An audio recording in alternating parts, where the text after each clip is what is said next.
આજે હું બનાવવાના છું ભરેલા રીંગણાનું શાક, અને આ શાક ખાઈને જો આખું ગુજરાત ભડકે ન બને ને તો મારું નામ બદલી દેજો. હવે પેલા આપણે રીંગણાને ચારે બાજુથી કટ મારશું, અને કટ મારી આની અંદર ભરશું મસાલો. પણ કટ મારા પેલા રીંગણાને પ્રોપર રીતના સાફ કરવા જરૂરી છે.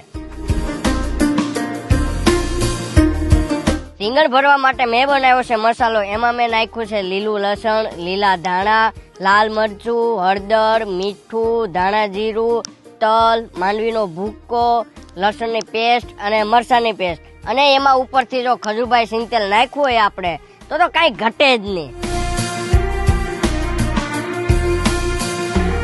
અને પછી આ મસાલો મિક્સ કરી અને ભરી દેવાનો રીંગણામાં.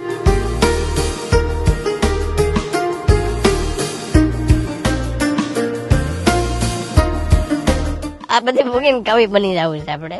જયારે તમે કુદરતના ખોળે રીંગણામાં મસાલો ભરતા હોય અને જો તમને કોઈ કહેવા વાળી મળી જાય કે આ સાંભળો રોટલા થઈ ગયા હાલો ખાવા, તો મોજ પડી જાય. મારા કલેજા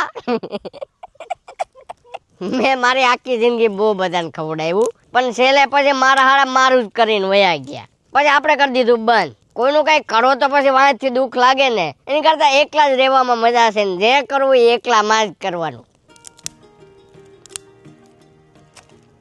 ભાઈ તેલ લઈને આવો તો મારથી નહીં ઉપડે, તપેલું આવી ગયું. ઘરની તમામ રસોઈ ખજૂરભાઈ સિંગતેલમાં જ બનવી જોઈએ. અને વાડીએ પાછા પ્રોગ્રામે બધા ખજૂરભાઈના શુદ્ધ સિંગતેલમાં જ બને. હા દાદા બોલો, બીજું શું કહેતા હતા? ના ખજો, હું તમને બતાવું. આ છે નવી સીઝનનું નવું તેલ. નાખો તમે G20 શુદ્ધ સિંગતેલ. અને ઈ પાછું ખજૂરભાઈનું નીચે નંબર ઓર્ડર આપી દીધો છે, ઓર્ડર કરી લેજો. ને પાછું આ તેલ જોવો, આ તેલની ધાર તો જોવો તમે યાર, કલર જોવો આનો. ગોલ્ડન હો, બાકી ગોલ્ડન તેલ. રીંગણાનો પ્રોગ્રામ ખજૂરભાઈના શુદ્ધ સિંગતેલમાં. મહેશ દાદાના રીંગણા આખા વર્લ્ડમાં ફેમસ છે, ને આજે મહેશ દાદા ભરેલા રીંગણાનું શાક બનાવશે. એટલે આખી પ્રોસેસ દાદા કહે, બરાબર ને? અરે ફાડી નાખું તો જ બકે. ચાલો ચાલુ થઈ જાવ. અત્યારે આપણે ચેક કરશું રાઈ નાખીને કે તેલ આવી ગયું કે નથી આવી ગયું. આ જીરું, આ હિંગ નાખી આપણે. હવે આપણે નાખી દઈશું આમાં રીંગણા. કાંઈ નહીં થાય. અત્યારે રીંગણા આપણે ફ્રાય કરવા માટે મૂકી દીધા છે, પણ આનું ખાસ એક ધ્યાન રાખવાનું કે આ મસાલો બહાર ન આવી જાય. એટલા માટે આપણે પ્રેમથી પંપાડીને હલાવવાના, અને રીંગણાને ખોટું ન લાગે.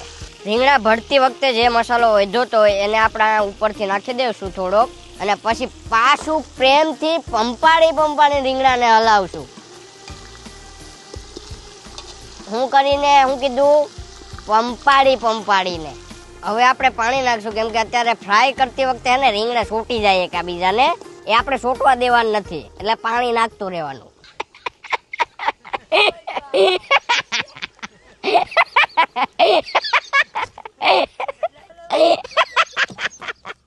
મહેશ દાદા ને તો હું બોલવું હું બોલી નાખે.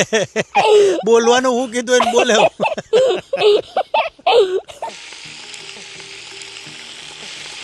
અત્યારે રીંગણા સડતા હતા, હવે શાક રેડી થઈ ગયું. તો ઉપરથી આપણે નાખશું ધાણા.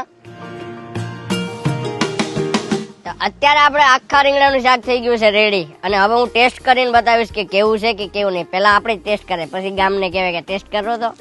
તો ભરેલા રીંગણાનું શાક રેડી થઈ ગયું છે, અને આપણે ટેસ્ટ કરીને જોશું કે કેવું બન્યું કેવું નહીં. હા ટોપના પેટનું, કાંઈ ઘટે નહીં. અને આ શાક અમે બનાવ્યું છે ખજૂરભાઈ શુદ્ધ સિંગતેલમાં. તો મારી બધાને જ વિનંતી છે કે તમારા બધાના રસોડામાં ખજૂરભાઈ શુદ્ધ સિંગતેલ હોવું જોઈએ. કેમ કે ખજૂરભાઈ શુદ્ધ સિંગતેલ માત્ર તેલ નથી, આ છે પ્રસાદ. તો તમે આજે જ ઓર્ડર બુક કરાવો, અહીંયા નંબર આપી દીધા છે, અને તમારા ઘરમાં ખજૂરભાઈ શુદ્ધ સિંગતેલ આજે જ લાવો.